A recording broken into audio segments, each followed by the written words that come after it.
Unified 911, anong matutulong namin sa'yo? Anya ti maitulong mi ken kapo. Anong may tatabang ko sa Unsay imo? akong ikatabang nimo? Ngini makadabang namisal ka no. Sa anumang wika o dialekto, may tulong na darating sa iyo.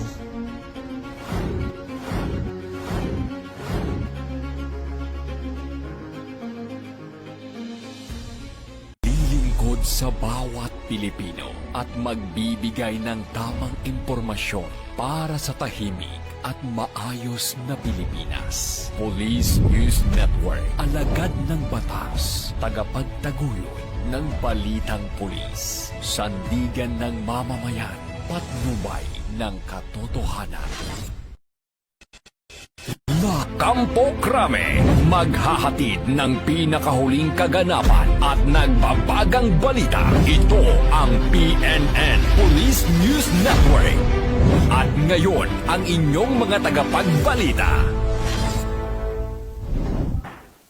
Magandang araw, bagong Pilipinas. Ako ang inyong alagad ng batas. Tagataguyod ng Balitang Pulis, ako po si Patrolman Adrian Dayaw.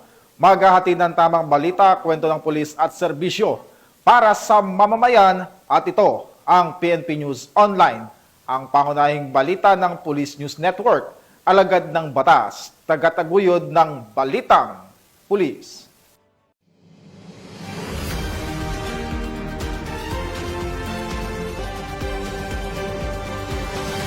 Ngayon ay araw ng linggo at narito ang mga balitang nakalap ng ating mga PNN correspondents sa loob ng linggong ito.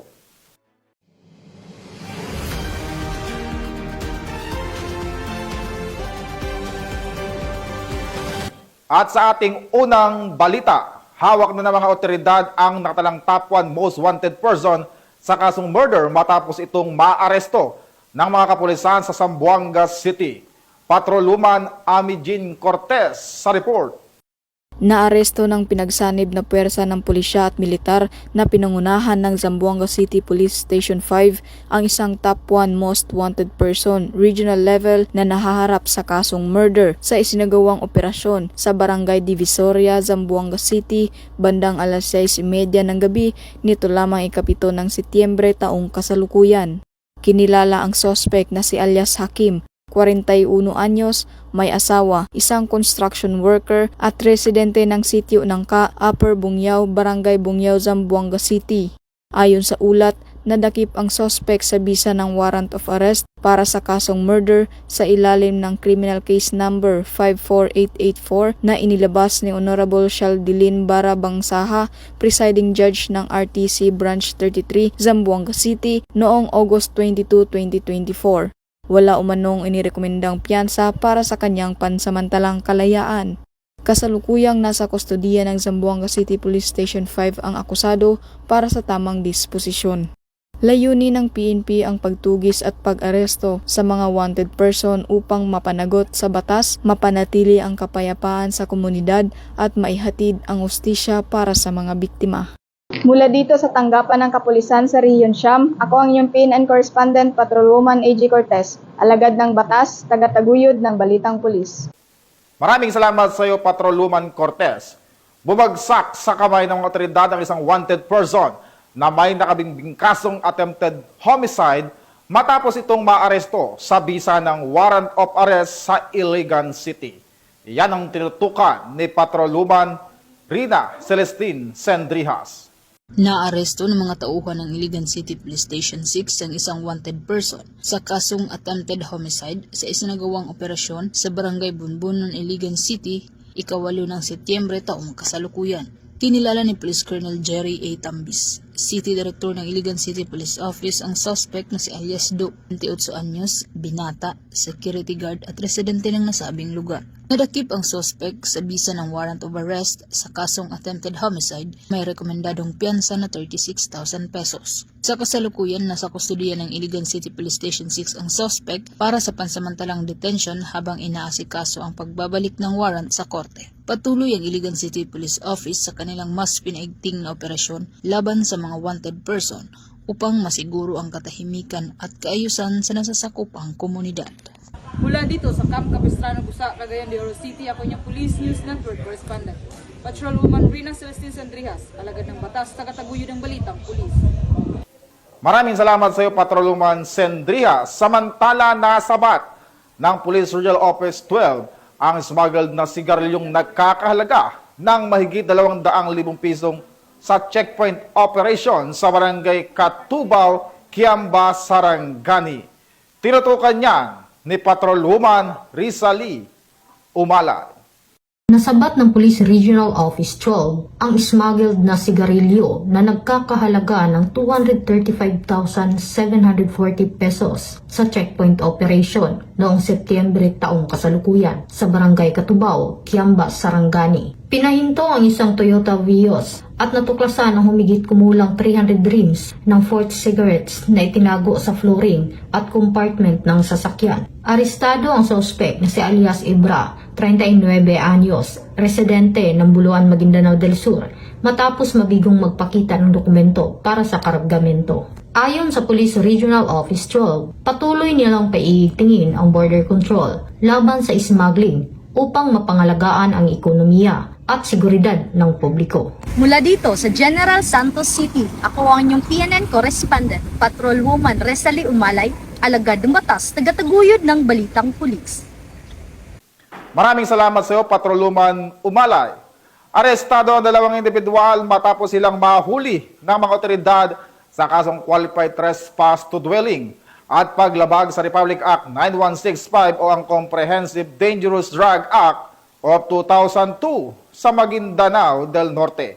Patrolwoman Judy Ann Alibo sa balita. Arestado ang 2 sospek matapos arestuhin ng UP Municipal Police Station sa kasong Qualified Trespass to Dwelling at RA 9165 o ang Comprehensive Dangerous Drugs Act of 2002 sa Purok Duranta, Barangay Kibleg, UP Maguindanao del Norte. Nito lamang ika-3 ng Setyembre taong kasalukuyan. Kinilala ni Police Captain Julius L. Yutub, officer in charge ng UPS-MPS, ang mga sospek na sina alias Joff, 48 anyos, at alias Amboy, 16 anyos na pawang residente ng nasabing lugar. Ayon sa ulat, bandang 1:30 ng madaling araw ng nasabing petsa, nang makatanggap ng tawag mula sa biktima ang naturang istasyon na kung saan iligal na pinasok ng mga sospek ang kanilang bahay. Agad namang rumisponde ang mga kapulisan at mabilisang nahuli ang mga sospek. Sumailalim ang mga sospek sa body search at doon nagpositibo ang 2 transparent plastic sachet na naglalaman ng hinihinalang shabu. Nasa kustodiya na ng UP-MPS ang mga sospek at mahaharap sa kasong RA 9165 at Qualified Trespass to Dwelling. Patuloy ang Maguindanao del Norte PNP sa operasyon at paghuli sa mga sospek na may pananagutan sa batas sa tulong ng komunidad upang mapigilan ang anumang uri ng kriminalidad, partikular ang iligal na droga, na may hangaring mapanatili ang maayos at tahimik na pamayanan. Mula rito sa Riyon ng Bangsamoro, ako ang inyong PNN correspondent, Patrolwoman Judy Ann Alibo, alagad ng batas, tagataguyod ng balitang pulis. Maraming salamat sa iyo, Patrolwoman Alibo.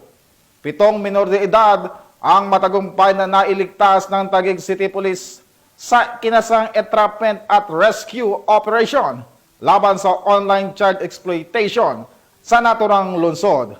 Ang report mula kay Patrolwoman Meritoni Beba. Matagumpay na naisagawa ng Taguig City Police Station ang isang entrapment at rescue operation noong September 3, 2025 na nagresulta sa pagkakaaresto ng 2 sospek at pag-rescue sa 7 minor de edad na may edad 3 hanggang 17 taong gulang na biktima ng online sexual exploitation. Nagsimula ang operasyon matapos magsumbong ang isang estudyante sa kanyang guro tungkol sa pang-aabusong kanyang dinaranas. Sa agarang aksyon at pakikipag-ugnayan ng Women and Children Protection Desk, nakumpirma ang ilegal na gawain ng mga sospek sa mismong tirahan nila sa Barangay Calzada, Tipas, Taguig City. Nahuli sa operasyon ang mag-inang sina alias Hazel, 42 anyos at Joylyn, 19 anyos. Batay sa investigasyon, si alias Hazel mismo ang nagsasamantala sa kanyang sariling mga anak sa pamamagitan ng pamimilit sa kanila na gumawa ng malalaswang gawain at pagbebenta ng kanilang mga hubad na larawan at video online. 3 dito ay kanyang mga anak, 1 apo at 1 pamangkin. Ang mga minor de edad ay agad na isinalalim sa kustodiya ng City Social Welfare and Development Office upang mabigyan ng nararapat na proteksyon at interbensyon. Sasampahan ng mga sospek ng kasong paglabag sa Republic Act 9208 or Anti-Trafficking in Persons Act of 2003. Mula dito sa Southern Police District, ako ang inyong PNN correspondent, Patrolwoman Meritoni Veva, alagad ng batas, tagataguyod ng Balitang Pulis. Maraming salamat sa iyo, Patrolwoman Beba. Arestado naman ng mga otoridad ang isang empleyado ng lokal na pamahalaan na itinuturong sospek sa insidente ng pamamaril sa bayan ng Pilar sa Bohol. Yan ang tinutukan ni Patrolwoman Judith Nicanor. Sa kulungan ang bagsak ng isang LGU employee matapos itong maaresto ng Pilar PNP sa pamamaril nito sa 2 biktima sa barangay Inaghuban, Pilar, Bohol nito lamang nakaraan. Ayon kay Police Lieutenant Rogelio A. Baluran, Deputy Chief of Police ng Pilar Municipal Police Station, Bohol Police Provincial Office, bandang alas 6:30 ng gabi nang makatanggap ng tawag ukol sa pamamaril. Kaagad nirespondihan ng mga kapulisan ang insidente na nagresulta sa agarang pagkaaresto ng suspect na si Ruel at residente ng Purok 6 Inaghuban, Pilar, Bohol. Napag-alaman sa isinagawang investigasyon na ang sospek at ang 2 biktima ay nagkaroon ng mainitang pagtatalo na naging sanhi ng pagbunot at pamamaril ng sospek. Sinubukan pa umanong manlaban ng isang biktima gamit ang kanyang bolo na kung saan nagtamo ng sugat sa tiyan ang sospek. Kaagad isinugod sa pagamutan ng sospek at ang mga biktima na nagtamo ng sugat sa katawan at dibdib. Samantala, na-recover mula sa sospek ang 38 caliber na revolver, 3 bala at 3 empty shell. Mahaharap sa kasong frustrated homicide ang sospek. Sa makausano, gipaabot ni Police Colonel Banson sa tanang kapulisan, sa tanang mga kalungsuran, apil ang dakbayan sa Tagbilaran, ang iyang kasing-kasing nga pasalamat for a job well done. Padayon mo sa inyong trabaho, padayon mo sa inyong pagpaningkamot, o padayon kita sa pagpangalagad sa katawhang bulanon aron panalipdan sila batok sa kriminalidad. Daghang salamat o mayong buntag. Ang kapulisan ng Pilar ay walang tigil sa pagsasagawa at pagpapaigting ng kampanya laban sa namang uri ng kriminalidad upang masiguro ang kaayusan sa kanilang nasasakupan dahil sa bagong Pilipinas ang gusto ng pulis, ligtas ka. Mula dito sa Central Visayas, ako yung Police News Network correspondent, Patrolwoman Judith Nicanor, alagad ng batas, tagataguyod ng Balitang Pulis. Maraming salamat sa iyo, Patrolwoman Nicanor. Nahuli ng mga otoridad ang top 8 regional most wanted person na may kasong rape sa isinagawang operasyon sa Barangay Quezon Junior, Ormoc City. Magbabalita dyan si Patrolwoman Camberley Flores. Nahuli ng mga otoridad ang nakatalagang top 8 regional most wanted person na may kasong rape sa Barangay Quezon Junior, Ormoc City. Bandang alas 10:35 ng tanghali nang maaresto ang akusado ng mga tauhan ng Ormoc City Police Station 6 kasama ang City Intelligence Team Ormoc at Regional Intelligence Unit 8 sa bisa ng warrant of arrest para sa kasong rape sa ilalim ng Article 266-A ng Revised Penal Code na walang inirekomendang piyansa. Ang akusado ay dinala sa Ormoc City Police Station 6 para sa kaukulang dokumentasyon at tamang disposisyon. Ang pambansang pulisya ay patuloy nakikilos laban sa mga taong lumalabag sa batas upang mapanatili ang kaayusan, katahimikan at seguridad ng bawat mamamayan. Dahil sa bagong Pilipinas, ang gusto ng pulis, ligtas ka. Mula dito sa Eastern Visayas, ako ang inyong PNN correspondent, Patrolwoman Flores, alagad ng batas, tagataguyod ng Balitang Pulis. Maraming salamat sa iyo, Patrolwoman Flores. At yan po ang mga balitang nakalap ng ating mga PNN correspondent mula Luzon, Visayas at Mindanao sa loob ng linggong ito. Sa ngalan ng pamunuan ng Philippine National Police sa pangunguna ni Acting Chief PNP Police Lieutenant General Jose Melencio Nartates Jr. at sa pamumuno ni President Ferdinand Marcos Jr., kami maglilingkod sa bawat Pilipino at magbibigay ng tama at balanseng balita. Dahil dito sa bagong Pilipinas, ang gusto ng pulis, ligtas ka. Mula po rito sa tanggapan ng tagapag-ugnay ng pambansang pulisya. Ako po ang inyong alagad ng batas, tagataguyod ng Balitang Pulis. Ako po, si Patrolman Adrian Dayao. Maghahatid ng tamang balita, kwento ng pulis at serbisyo para sa mamamayan. At ito ang PNP News Online. Ang pangunahing balita ng Police News Network.